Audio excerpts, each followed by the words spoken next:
नमस्ते।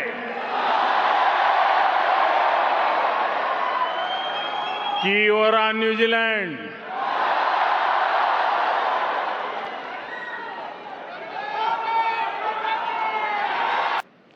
एग्रीकल्चर के इर्द गिर्द बनाया गया एक एफिशिएंट इकोसिस्टम है।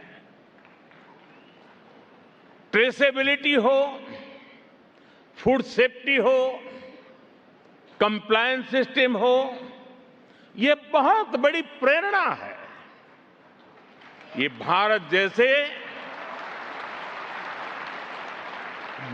जैसे छोटे किसानों वाले बड़े एग्रीकल्चर नेशन के लिए बहुत बड़ी सीख है।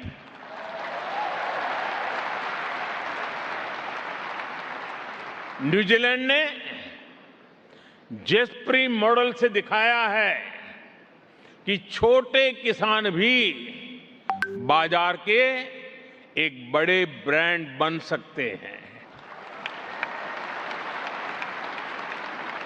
न्यूजीलैंड की climate smart precision farming technology में भी हमारे लिए सीखने के बहुत कुछ है। साथियों, यहां के मानुका हनी को लिक्विड गोल्ड कहा जाता है।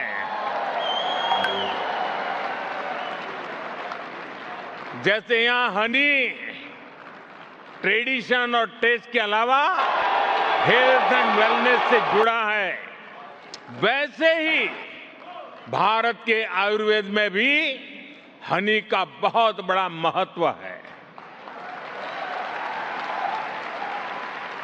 आपको ये जानकर अच्छा लगेगा कि भारत में भी हम बी कीपिंग को लेकर एक मिशन चला रहे हैं। इससे भारत में हनी प्रोडक्शन में काफी बढ़ोतरी हुई है और आजकल तो हिमालय की ऊंचाइयों से जो हनी आता है वो गोल्ड क्या डायमंड बनता जा रहा है। मैं समझता हूं न्यूजीलैंड से हम हनी प्रोडक्शन और बढ़ाने के बारे में भी बहुत कुछ सीख सकते हैं। साथियों, इस साल इंडिया न्यूजीलैंड स्पोर्टिंग रिलेशंस को 1 साल पूरे हो रहे हैं। 100 साल पहले, याद रखना और गर्व भी करना, 100 साल पहले हमारी हॉकी टीम न्यूजीलैंड खेलने आई थी और उस टूर में मेजर ध्यानचंद के शानदार परफॉर्मेंस की हर तरफ चर्चा हो रही थी। उनकी हॉकी ने न्यूजीलैंड के लोगों को भी, उनका भी दिल जीत लिया था। साथियों, कंटेंट क्रिएटर्स की भाषा में कहूं तो ये कॉलेब का जमाना है। न्यूजीलैंड और भारत स्पोर्ट्स में भी बहुत ही शानदार कॉलेब कर सकते हैं। जैसे एक उदाहरण रग्बी का है।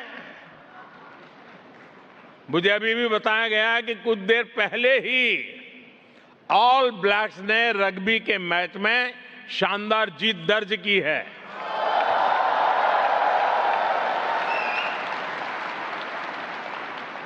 भारत रग्बी में न्यूजीलैंड से सीखना चाहता है। भारत भी रग्बी में आगे आए, इसके लिए हमें कोच चाहिए, एक्सपर्ट्स चाहिए। इसमें न्यूजीलैंड हमारी बहुत मदद कर सकता है। हाल ही में भुवनेश्वर में न्यूजीलैंड रग्बी और रग्बी इंडिया के कोचिंग प्रोग्राम को मैं एक अच्छी शुरुआत मानता हूं। साथियों, आज यहां आने से पहले मैं यहां न्यूजीलैंड के एक स्पोर्ट्स स्टार्टअप इवेंट में गया था। स्पोर्ट्स टेक में हो रहे इनोवेशंस ने, नए आइडियाज ने वाकई मुझे प्रभावित किया। मुझे विश्वास है कि हम स्पोर्ट्स टेक में साथ मिलकर काफी कुछ कर सकते हैं। भारत और न्यूजीलैंड का फ्यूचर आपस में जुड़ा हुआ है। इसका एक उदाहरण स्पेस सेक्टर भी है। भारत का चंद्रयान जब मून के साउथ पोल पर लैंड किया,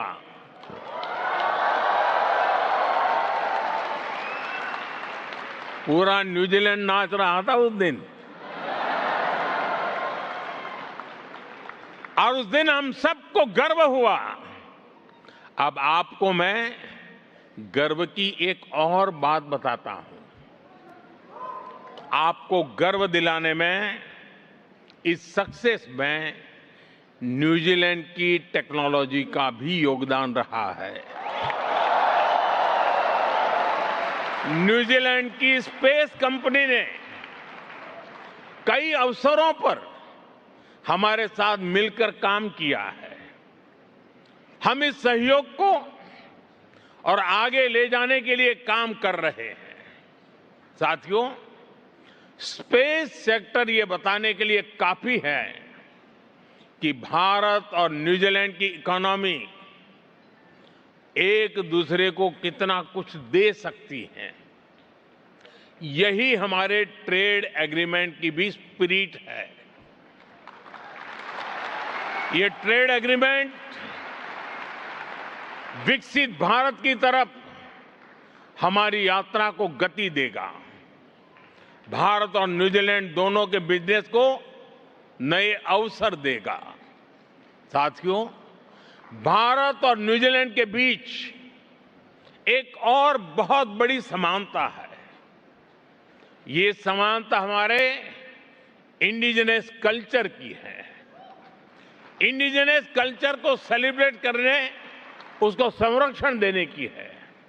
और आज मैं माओरी समाज को विशेष रूप से याद करना चाहता हूं।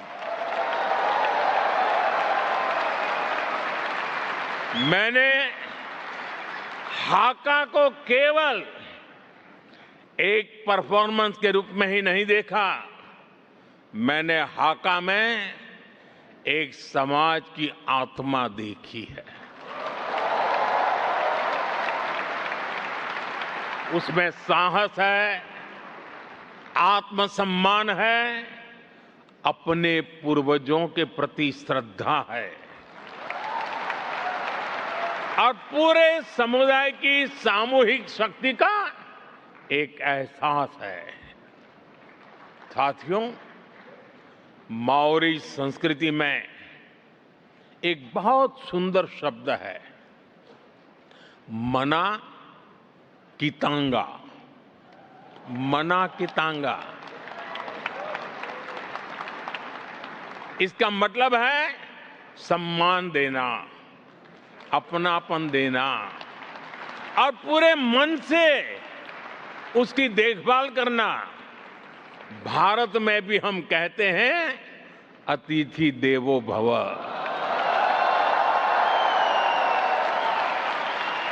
शब्द अलग है, परिवेश अलग है, पहनाव अलग है, भाषाएं अलग है, लेकिन भावना बिल्कुल एक ही है। ऐसे ही माओरी संस्कृति में परिवार के लिए एक सुंदर शब्द है, फानो, यानी परिवार। इसमें कई पीढ़ियां होती हैं, रिश्ते होते हैं, पूरा समुदाय होता है। भारत भी परिवार को केवल एक सामाजिक व्यवस्था नहीं मानता। हमारे लिए फैमिली एक इंस्टीट्यूशन है। साथियों, माओरी परंपरा का एक और सुंदर विचार है, काइत्या कितांगा। काइत्या कितांगा ये हमें सिखाती है कि हम प्रकृति के मालिक नहीं हैं, हम उसके संरक्षक हैं। भारत में भी कहा गया है, माता भूमि ही पुत्र हम पृथिव्या। पृथ्वी हमारी माता है।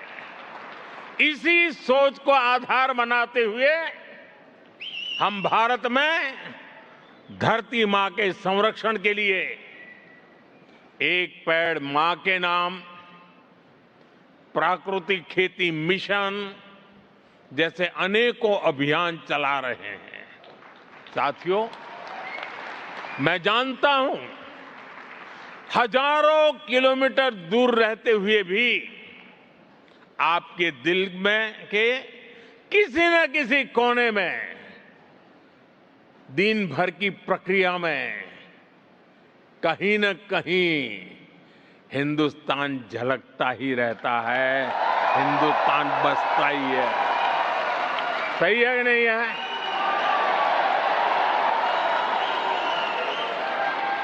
शरीर यहां होगा, मन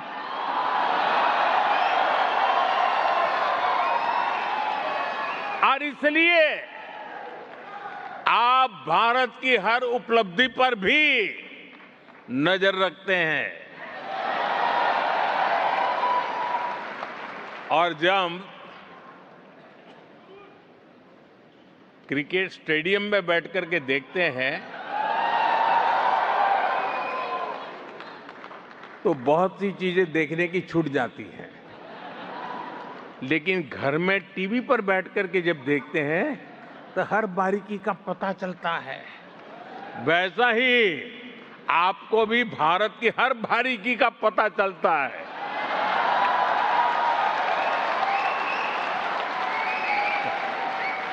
और यही बात हमें सबसे खास बनाती है।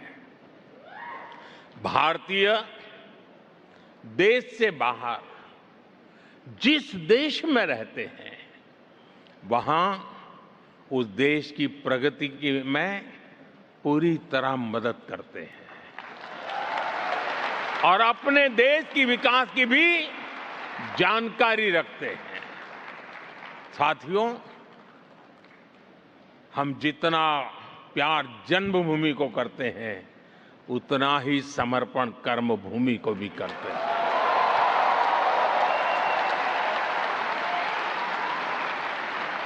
साथियों,